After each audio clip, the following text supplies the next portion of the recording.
All right, we'll get started. It's 3:15. Hi all, welcome to San Francisco Zine Fest 2022. We are here for our Q&A with our guest of honor, Avy Jetter. Some applause. Thank you. We were actually virtual for the past 2 years, and this is the first time we've been back since the pandemic started. Prior to that, we were at the County Fair building in Golden Gate Park. So this is a new venue for us. We're learning a lot in terms of logistics and what is working, what isn't. For right now, as you see, I'm trying to do the slideshow on a phone while also having my laptop up and this microphone and speaker system that's doing its own thing. But anyway. These are just the order of events for what we're going to do today. I'm going to do an intro for SF Zine Fest, the house rules and expectations. We'll check in with the artists, of course. Artists will present their work. And we'll have a Q&A with, I got to stop saying artists. Avy's right here. With Avy. And then we'll take some questions and comments from the audience. And then we'll just close out.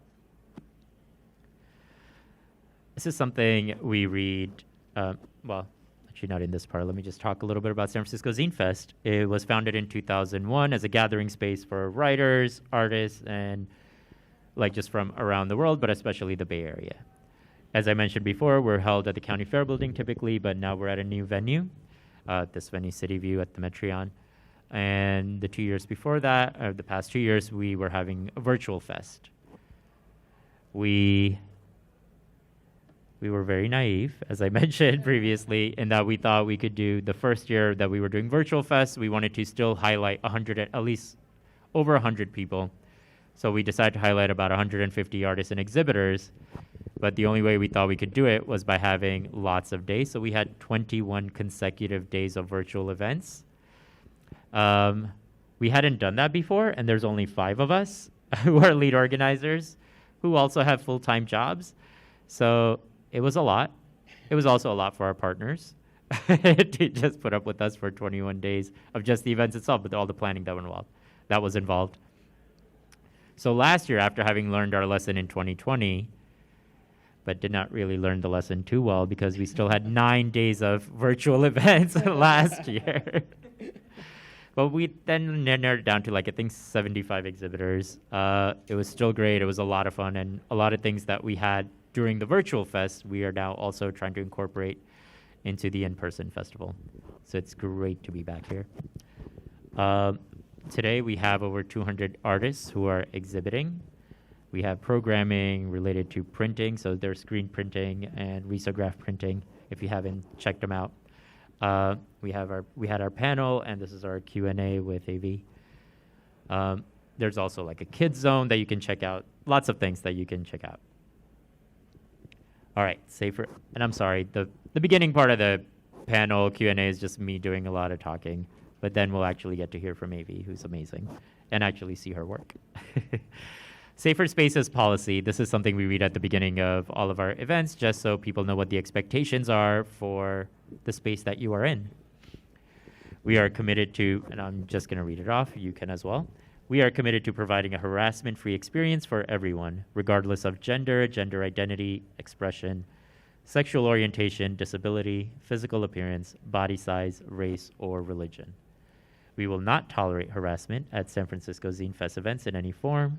Individuals violating the Safer Spaces policy may be sanctioned or expelled from the space or the event at the discretion of any SF Zine Fest organizer. That sounds like a lot. Maybe intimidating, because you may think, I don't want to mess up. You're not going to. I mean, the important thing is that you respect people's opinions and their beliefs and differing states of being and differing points of view. Always get explicit verbal consent before taking someone's photo or crossing other personal boundaries. I understand we're at a festival. We have photographers and videographers who are filming and taking photos. That's different. But if you see someone, or if you're with an exhibitor and you're like, I'm just going to grab a photo, don't just start taking photos by pointing a phone in their face. Ask them, please. Be responsible for your actions and be aware that they may have an effect on others regardless of your original intent. A safe and respectful community is everyone's responsibility. A little bit about me. It says the dude asking questions and actually talking a lot. Anand is a queer South Asian artist, writer, and educator based in England, not England, in Oakland. He's currently a kindergarten teacher and one of the organizers for San Francisco Zine Fest, a self-published, kickstarted book that a friend and I put out several years ago. Was great because it ended up getting both of us an agent. And so now we're both working on our own little projects. He's down in LA with his family. And then I write a lot of personal zines, as you can see from the photo. And then one of my zines, Hair, won a couple of awards at the Broken Pencil Awards, Zine Awards. As it says, he's once again grateful for other organizers and this year's volunteers. Like I mentioned, there's only 5 of us, and it takes a lot to put on this huge festival. And for why you're all here, our guest of honor, Avy Jetter. And I'm going to read Avy's profile as well. Avy Jetter writes, draws, and self-publishes the comic book series Nothing Good Ever Happens at 4 a.m., a horror comic set in dystopian Oakland, California, featuring primarily a BIPOC cast of characters fighting their way through hordes of zombies. It just sounds like real life. A huge horror and sci-fi movie fan, she enjoys all things blood and guts, strange and creepy. Avy lives and works in Oakland, California, and devotes her time to organizing community events and zine fests, including Oakland Creates and San Francisco Zine Fest.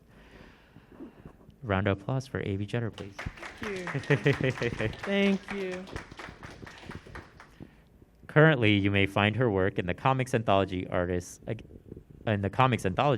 Against Police Brutality, published by Rosarium, the encyclopedia Black Comics, published by Fulcrum, Black Comics Returns, published by Lion Forge, and comics anthology Drawing Power, produced by Abrams Publishing. Stay tuned for Avy's contribution to the graphic novel Box of Bones, written by Aizi, thank you, Aizi Jama, Everett, and published by Rosarium Press. Avy, it seems like you're doing a lot of stuff. You are constantly working. I love it. I love it. It's not work when you love it, right? So. It's not. So actually, since Avy's work in her own words, but before we even get to all of that, how are you? How are you doing? I am doing really, really, really well. As some of you may know, some may not. I've had some health issues, but I'm healing up, recovering really well. I'm super, super grateful to be here on my own accord, walking and breathing on my own. So this is amazing. I'm super humbled and overwhelmed. This is just awesome to be the guest of honor, but I'm feeling good. I'm feeling really good. Thanks. Woo. Yeah, but you're still putting on another festival. So you're doing all this, and you still have Oakland Creates that's coming up. Yeah, I think I've just mostly relied on myself to do it this year. I have people asking to help out, so I'll definitely take them up on that. If anybody in this room wants to help out, you just go to follow me on Oakland Creates on Instagram or email me, oaklandcreates@gmail.com. But yeah, I mean, it's a labor of love. I really, really enjoy doing this type of work, community work. And it's a highly curated show. So it's a special vibe. It's a good vibe. A lot of people who really want to contribute in positive ways to the community, so it's not a lot of pressure. Yeah. It's just like family reunion, getting together. It's one of the end of the year shows. So it's just like almost a holiday vibe, kind of kick back and just sharing our artwork with everybody. So, well, nice. Artists, we sometimes are flaky, so it's hard to communicate sometimes, but other than that... Sometimes it's very generous. Right? Sometimes, yes. So other than that, it's just a good time. It's a good time. Can you tell us more about Oakland Creates? Like, when did you start it? Why did you start it? Where does it happen? It happens at select venues around the East Bay or Oakland area. I actually started it because I would go to... When First Fridays and the Art Murmur first started, I would go to exhibit my work or share my work, try to get into different shows. And I, live in Oakland, and these galleries would be in Oakland or art spaces, and they look at me like I had 3 heads when I walked in. Like they weren't expecting black people to show up in Oakland. Yeah. So I'm like, I'm not gonna go through this a bunch of times. Yeah. I'm gonna start a show, art exhibit for myself, promote myself. and just put together a show. And then it's no fun if your friends aren't doing it too. So there's another quote, but I won't do that. There's kids here. So no, I just wanted to be able to do it as a group and not just by myself. So I wanted to promote a show that included my friends and people that had like-minded artwork and just good vibes. And so I decided to do it as a mini comic pop-up zine fest. I actually didn't really expect to do it more than one time in I think it was 2015, 2016.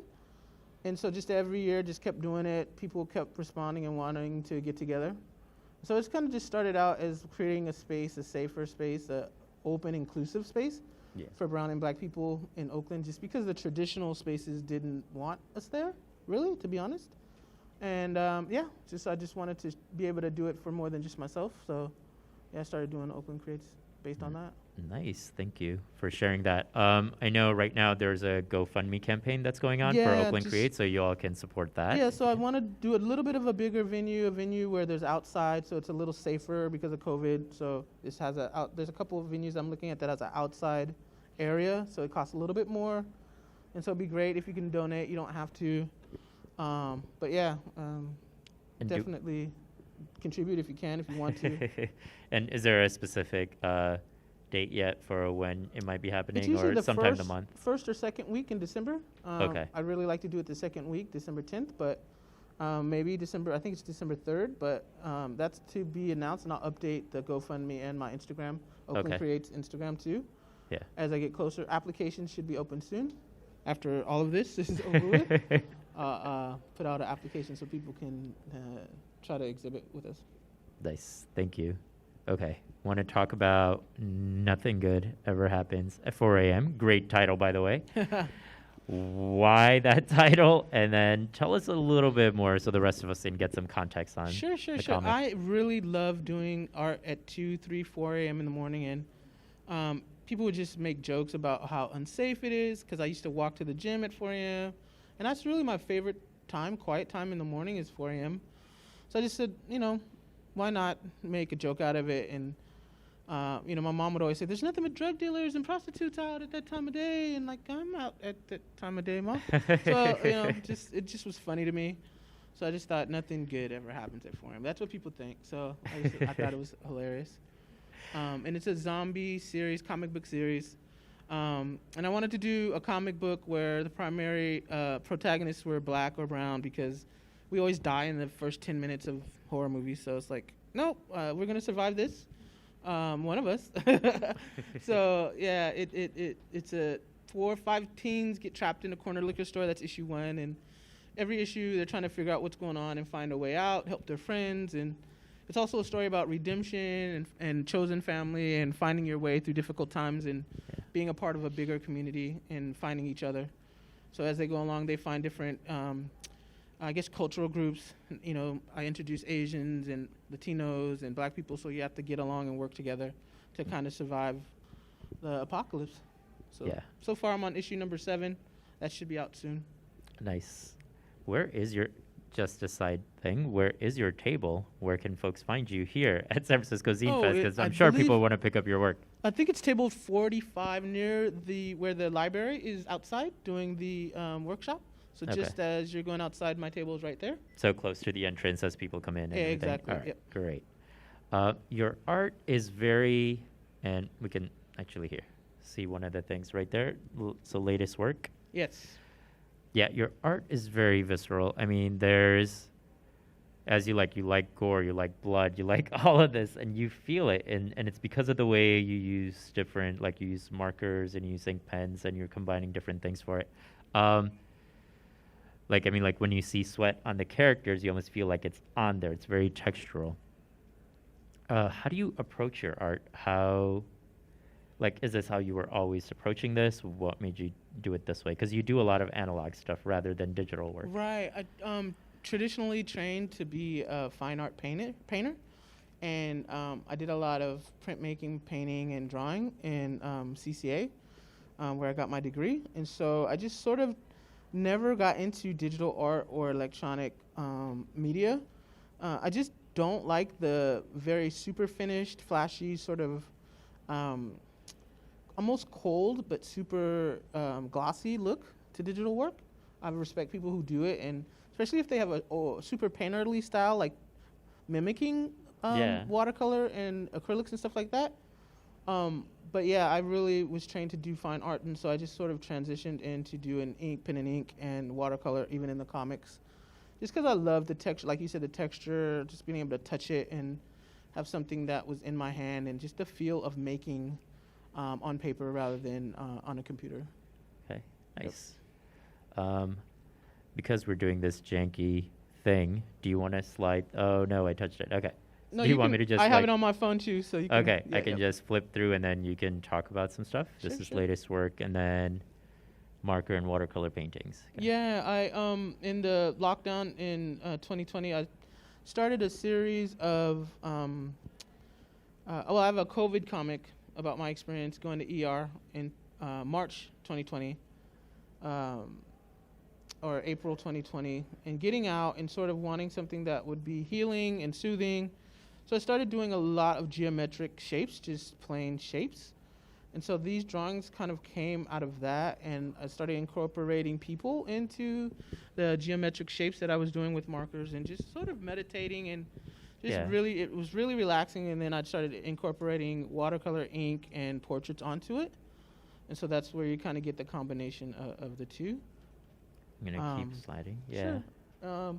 And then I always like thriller or sci-fi or horror elements, and so I just started incorporating stuff like that as well. So I might pose a question, and I always like to do open-ended work where the audience, kind of figure out what's going on. I don't like to give it all away. And so, yeah, and especially comics and stuff like that, so you can kind of see the element playing into these a little bit. Like there's a story going on, but you know, it's not obvious. So yeah, I started doing more of those. Let me flip through. How do you come up with the characters? I mean, like, are you basing them off of people you know, or are you inventing folks, or? Some of them are people I know. Some of them are models online. I have friends pose, or I'll actually pose myself in different positions. I won't show you those pictures. Embarrassing.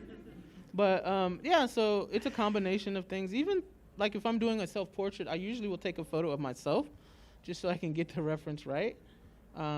But yeah, there's quite a few, even especially in the zombie comic books, I'm killing my coworkers, and they don't know that they're in the comics. So and people that tick me off on Twitter and Facebook, they're dead to me in the comics.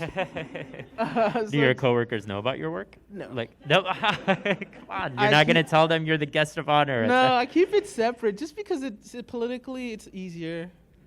To not have to explain yourself or have discussions around that kind of thing. I will say, like, so I'm a kindergarten teacher, but my first year at the school that I was at, I found that my principal was nicer to me after I told her about something. I was like, hey, I got featured as, like, an Asian American who's doing this work. And she was just like, oh, wow, that's really impressive. I'm like, you just yelled at me like yesterday, and now you're being super nice to me. No, I had a coworker do that, and that's sort of the impetus behind not sharing, because I had a coworker that pretty much ignored me, thought I was a moron, and then saw my artwork and was like a completely different person the next day towards me. So it's just like, I don't want to go through that. And then you killed them off in a violent not death. that particular person, but I just thought that is weird. Yeah. So like your worth can be more than your artwork. Like, you can just be a person who is worthy of respect. Yeah. You don't have to prove yourself to someone to earn that. Yeah, so yeah, that just to not have that happen is just easier. And I have actually had coworkers who are awesome artists, and people say offensive stuff to them all the time, and it's just not worth it. And I don't need the validation, quite frankly, and I'm happy with what I'm doing, and it's great because I mean, everything's public, so if you want to look it up, you can. Okay. But I don't openly talk about it, and so I've had some weird stuff happen too, where people I've been open and they want to buy stuff, but then they don't want to pay me, and that's awkward at work, because then you have become, it's a weird dynamic. Yeah, definitely. You know, so I don't want to create that weird, awkward stuff. Oh my gosh. So yeah, no, I have great coworkers relationships, you know, as great as coworkers can be. I work in a commercial building too, so it's a lot of weird microaggressions that happen in that space. So I've made a zine about that as well. And yeah, I don't know if people would actually recognize themselves. Maybe they would, maybe they wouldn't. One particular incident that happened in 2019 before we went on lockdown. Yeah. I was doing BCAF here, and someone, I don't know, asked about what I was doing for the holiday weekend. This is over MLK weekend. And I wasn't even talking to this person, but I said over the other cubicle, hey, I'm celebrating MLK Day, and so I'm doing blah, blah, blah. What are you doing? And the girl in front of me just said, nobody celebrates MLK Day. What are you talking about? And then laughed hysterically. She just thought MLK Day was just a forced holiday that she was happy to take. Yeah, exactly. Fast forward to 2020, and George Floyd was killed, and everybody became woke. Yeah. So that year, she's given me events and things to go to for MLK weekend. Oh my. So yeah, I don't. So it's like I'm okay. I'm good. I don't need to have that stuff happen. Maybe it's like that GIF. Maybe it's like growth. It's maybe. So yeah, it's easier just to Yeah. keep it to myself, and yeah, stuff like that I put into my work. I put that in. I was honored, humbled enough to be in the New Yorker, and so I entered that. It didn't make the cut. I think it might have been a bit of a truth bomb about woke people. But yeah, stuff like that I do write about. It's cathartic. It helps me deal rather than hold that stuff in. Yeah, to kind of continue that thread, like how do you, because a lot of times we struggle with being vulnerable or being honest and something. Like, how do you get to that point? Like, what would you say to folks who are like, how do I be honest in my work?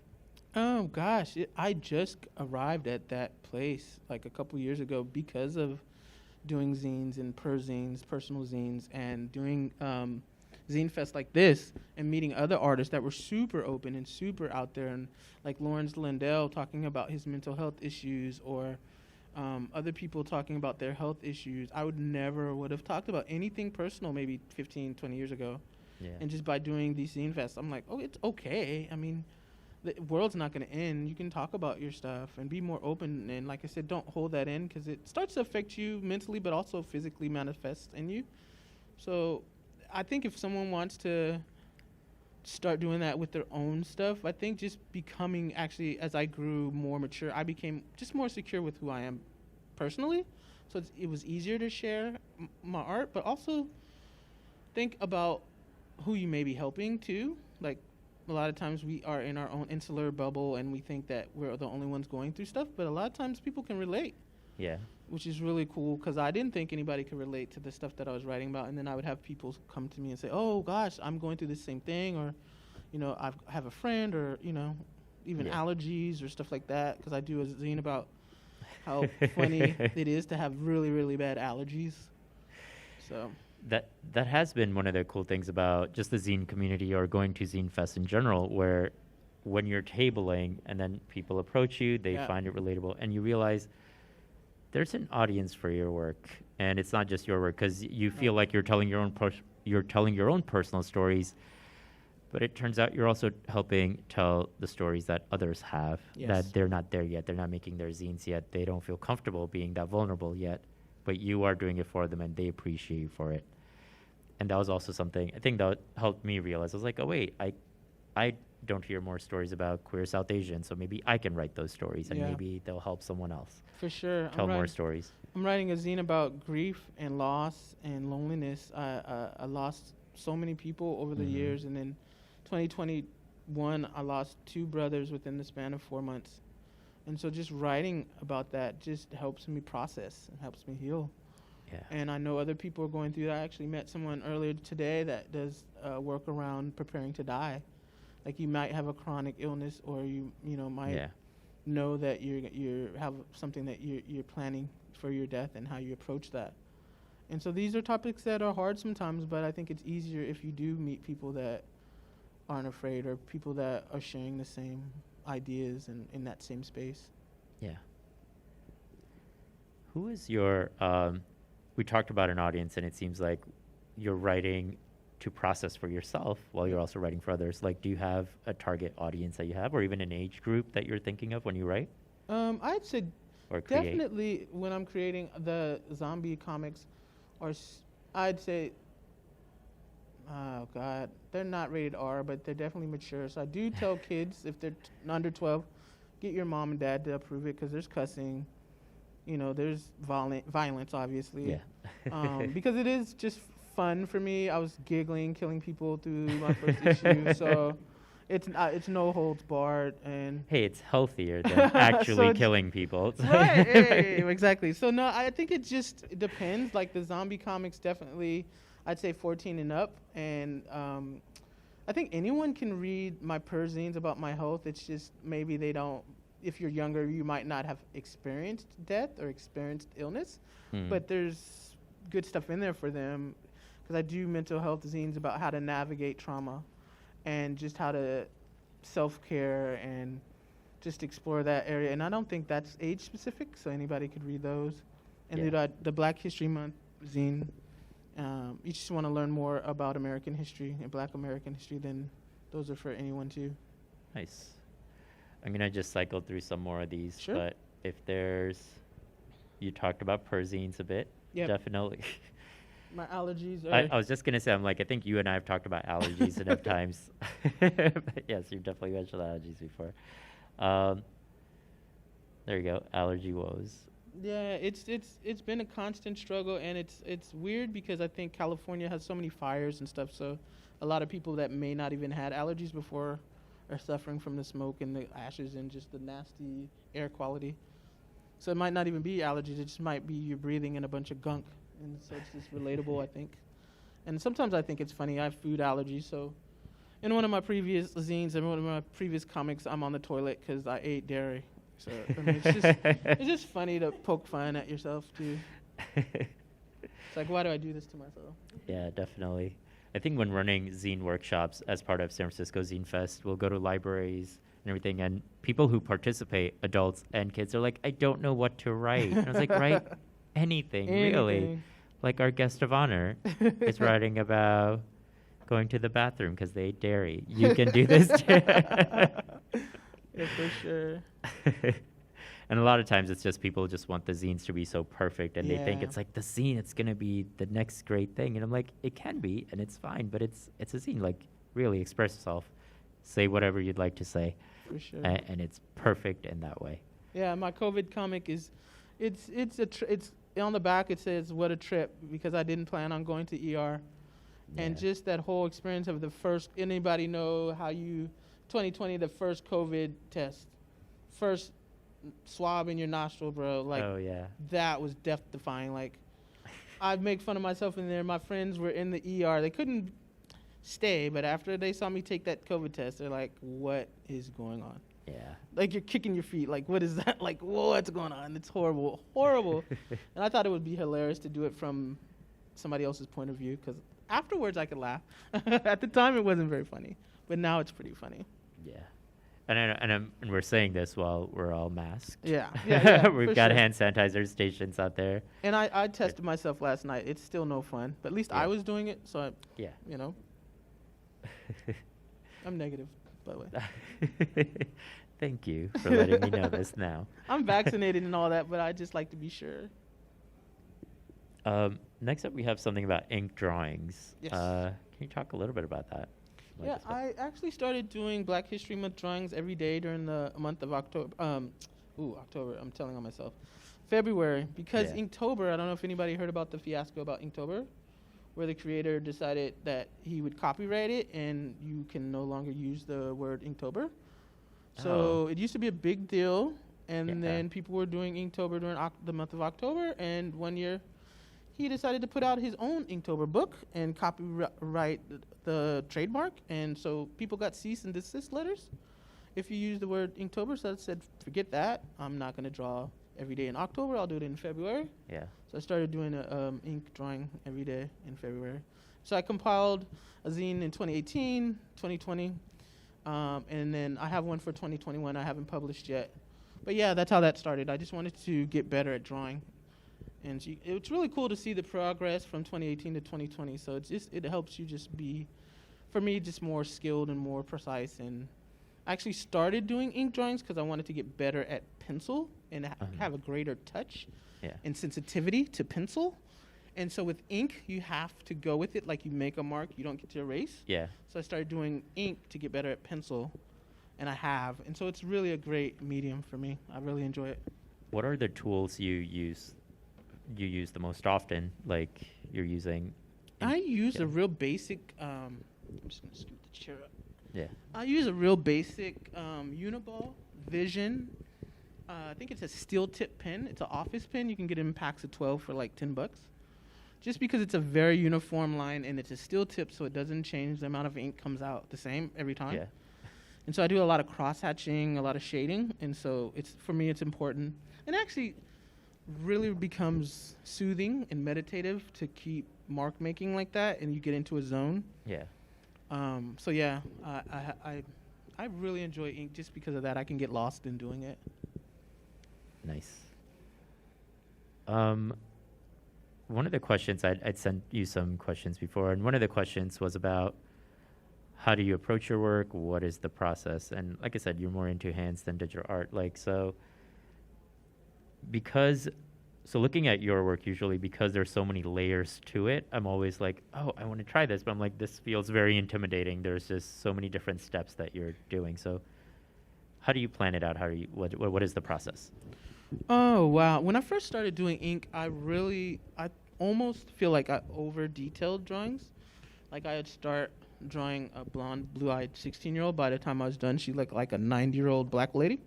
So I had to sort of back up off of the amount of ink and detail that I was putting into drawings. And my process it sort of begins with either photo blue pencil and just a really light sketch.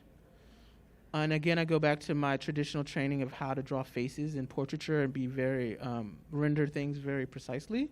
But I wanted to be more loose, again, just mark making that's spontaneous and sort of gives the energy and gives the caricature of the person so you get to feel who the person is. So I start out with a really light pencil and just sort of try to capture their essence more so than be more rendered or photo detail oriented. It's sort of backed off of that. It's taken a lot of years to kind of develop, but I really do like, just like I said, mark making and sort of cross hatching to build shadow, to build darkness and light and layers and the contour of the face. Like when I was in school, we were told not to use contour lines, and so you build things with shading and darkness and light instead of using lines for everything. So kind of approach it that same way. There's a thing called chiaroscuro that happened in the Renaissance in Europe, where they kind of figured out how to shade with light in the direction of light to create dimension and form. And so I kind of come from that place just because that's how I learned in school. Yeah. But yeah, I've always drawn though. As a kid, I would draw. So my older brother is an artist, amazing artist. And one of my other older brothers is an amazing writer. And so they would make comic books. They'd have actually like a team, like 4 assembly line. One did the drawing, one did the writing, one did the layout, one did the stapling and selling. So I just watched them growing up. And, you know, as a younger sister, you always just you're nosy. You want to be in the room and see what they're doing. I want to copy it. Many days being beaten up, chased out of the room.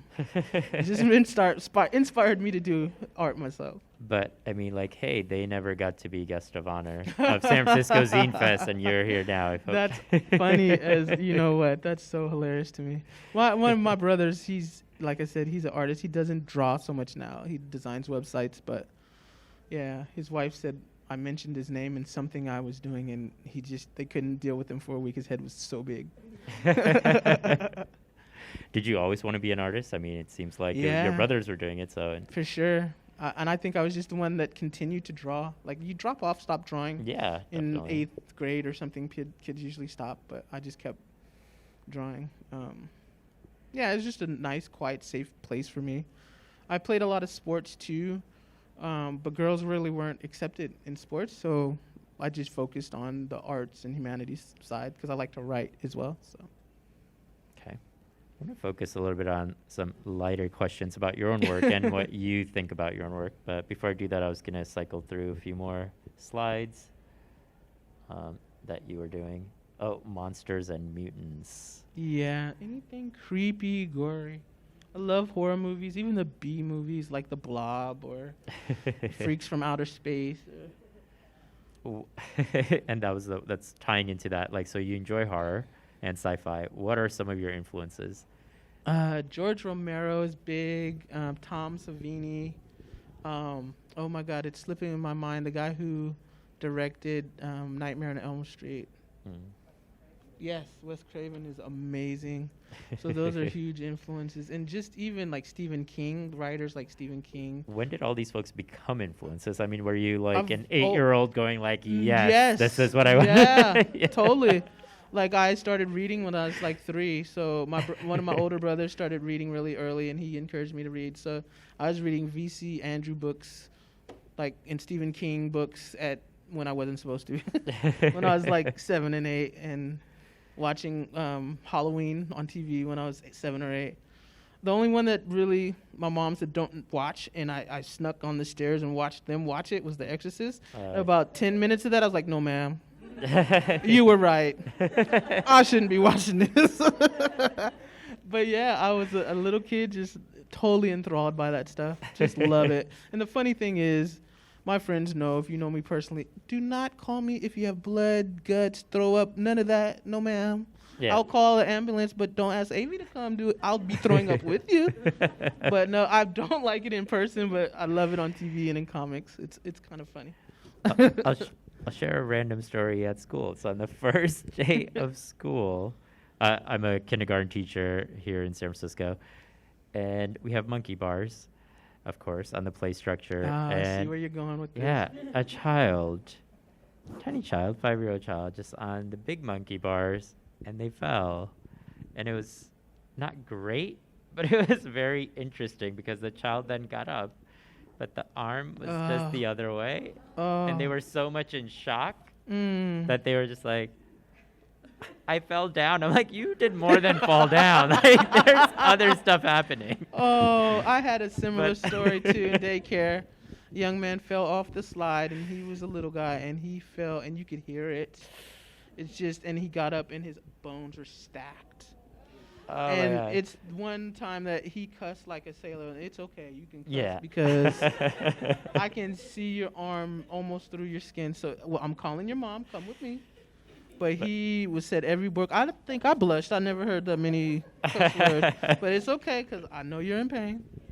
One of the adults on the yard who was supposed to be monitoring also just wouldn't even look at the kid. And she's like, I'm going to throw up. I'm going to throw up. It's like, why is his arm bent that way? And I'm like, he fell down. He's telling you. Oh, my goodness. I'm like, he's telling you what's out. She's like, I can't do it. I was like, okay, it's fine. I will escort this child to the office. Like, yeah, fine. The sound actually was worse than the visual because the sound of his arm popping multiple times, you could hear it.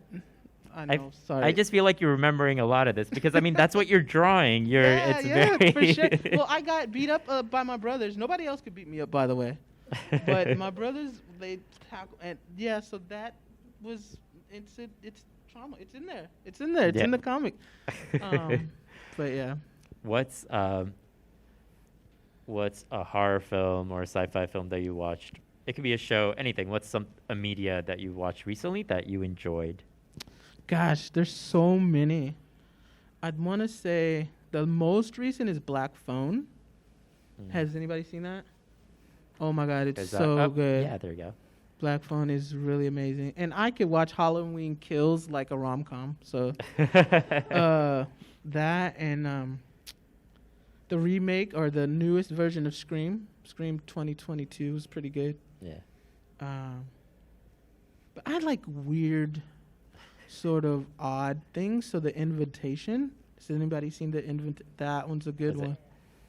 Wait, and like, can you tell us more? Because I feel like you know it, and maybe one or two people in the audience know it, and the rest of us are like, what? I would say go to Netflix or Prime and check it out. Because if I tell you, it'll give it away, even if I explain it. I mean, it says invitation are it's people invited to something? Oh, you don't want to be at that dinner party, no, ma'am. Oh, so there is a dinner party. Yes. Okay. Yeah. Is there food? There's food. There's food. And gosh, what's another really really good thriller that has a twist is the new. Has anybody seen The Orphan? The Orphan Kills has an amazing twist. You need to watch it. I don't work for the movie company, but oh my goodness, Orphan. Watch Orphan first, then watch Orphan Kills, and baby, let me tell you, by the time you get to the end of that, oh my God, it's so good. It's so good. Of course, you have to like her. She kills a bunch of people. That's no giveaway.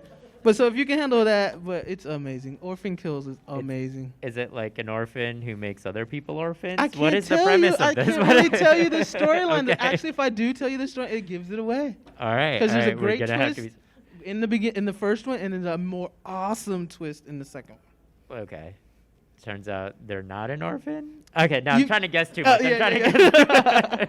I'm not telling you. I'm not giving I it feel away. like we're all going to watch it, right? Because I'm definitely not going to watch it.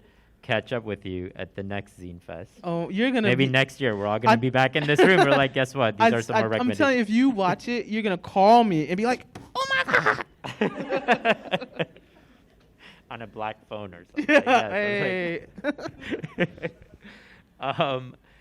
What's something you like about your work, and what's something you criticize yourself for? Because I mean, artists, we all always just like, God, I wish I Yeah. could do this better, or I this hate or that. I hate everything, to be You- honest. It's just all ugly. So I don't know if I want to go that route. But I think one thing is I don't enjoy the process as much as I should. I think I want to get there to the end, and I've been trained not to do that, but it's hard not to like want to see the final product. Yeah. So if I criticize anything, it's like I want to finish really quickly, and sometimes I'll rush it, and then I'll try to do it again because just like I want the process to be part of it too. Yeah. So that is one criticism. One thing I like about my work is it's spontaneous. It's out of my imagination, and it's stuff that I have never seen before, and stuff that I don't know. I think it's really carefree, and it's open. It's accessible to people because it's honest. I feel like. Yeah. Nice. What's next for you? What are you working on now? I mean, you said you're working on volume 7. That's gonna be out, yeah. I'm working on a art book, sort of compiling all the work that I did over the lockdown. So 2020, 2021, and a bit of 2022 drawings and paintings all in one little art book. So I'm working on that right now, which is driving me crazy. One of the things I learned, the pandemic continues to be rough for many artists, like Yeah. including Zine Fest kind of shows everything. Like Yeah. we've known bookstores that have closed in the Bay Area. There are some Zine Fest that had to take a break during the Yeah. pandemic. I mean, we're still in it. So like, what is something we can do to support artists, to support you, support Oakland Creates? Like, I think the biggest thing, it's surprising, it's not buying my art, but just sharing it and sharing other people's art. Like, it doesn't cost you anything to hit share on Yeah. Facebook or Twitter or Instagram. Just share it and talk about it. Give the credit. When you do share it, make sure you include the artist's name. I think that's Yeah. the biggest thing is even if you can't afford to support a Kickstarter or you can't buy something, just let other people know because they might have loose change money to give. So share. I think that's the biggest thing that I actually learned, though. Like sharing other people's work everywhere that I can that I like. Don't share stuff you don't like. Share stuff you like. But no, seriously, like if you don't have money and you like that person's art, just share it. Nice. Thanks. I'm gonna go through. What is happening in this one? That's a page from the comic book. Fun times. Coming to get you, Barbara. Okay, a few more, and then actually I'm just gonna go through the slides. We've been doing the Q&A. Questions from the audience. If someone has any questions they may want to ask, go ahead. So you do like really beautiful tie-dye work. How do you feel that relates to your drawing? That's so funny you asked that because Anand was going to ask me about that. I'm like, nobody wants to Yeah, hear Avy about was tie-dye like, I don't want to stuff. combine the two. I was like, Nobody's going to uh-oh. care about that. That's hilarious. See? I did not plan to for that with that question. No. I think it honestly is a great creative outlet for recharging and refueling. Because it's a different part of the brain to do tie-dye. It's all like hands-on and sort of in a different way.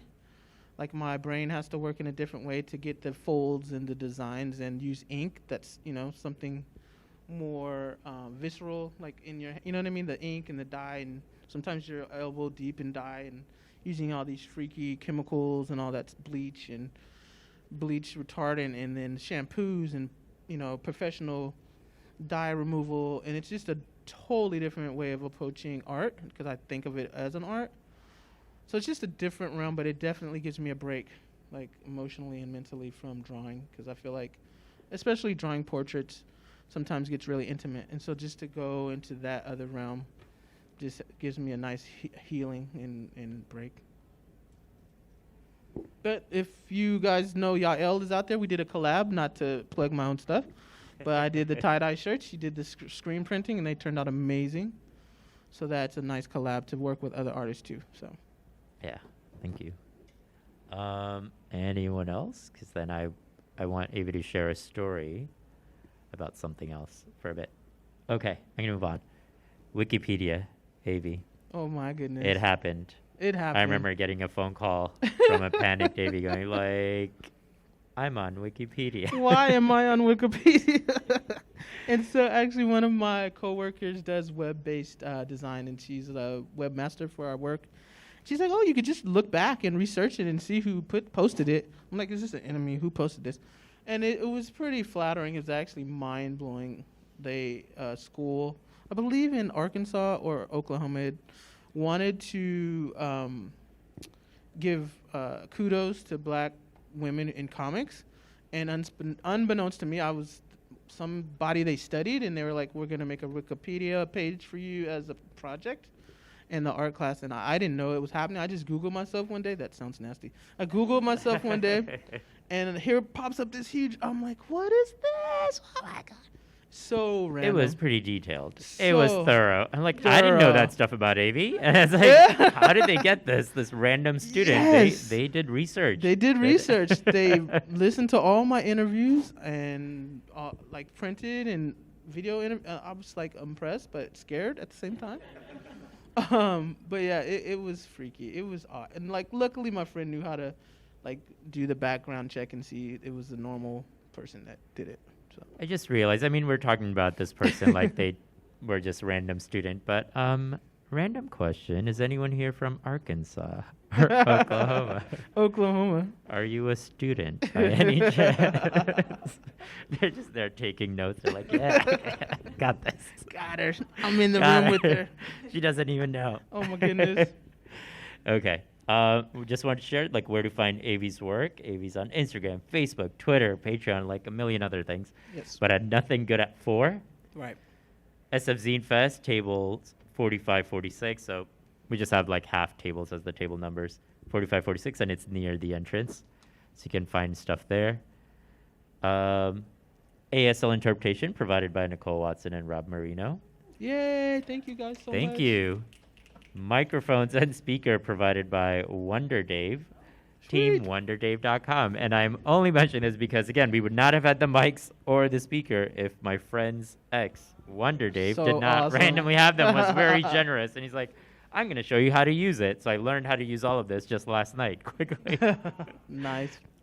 So yeah, definitely, again, artists supporting artists, people helping each other out. Yes. We also have to mention that SF Zine Fest is a member of Intersection for the Arts, which is a bedrock Bay Area arts nonprofit that provides people working in arts and culture with fiscal sponsorship and resources to grow. Being a nonprofit is a lot of work, apparently, a lot, and we don't have time for it or don't really know how to do it that well. So it's great that Intersection for the Arts handles all of our finances and just helps us out with paperwork. Right. And do all that. And they support us in like lots of other workshops and stuff. That is about it. If you all have any other questions, you can speak to Avy at Thank you her guys table. so much Yeah. for coming. Thank you. I appreciate it. Woo! Thank you so much. Thanks for having me on in. Of course. I Definitely. appreciate it. Glad to have you. Super, super humble. Avy also designed the festival poster, the festival sticker, Thank you. the hoodies and all that should coming, and the totes that I forgot to order. But Avy also, like all of this, Avy has done a lot. So thank you so much. Thank you.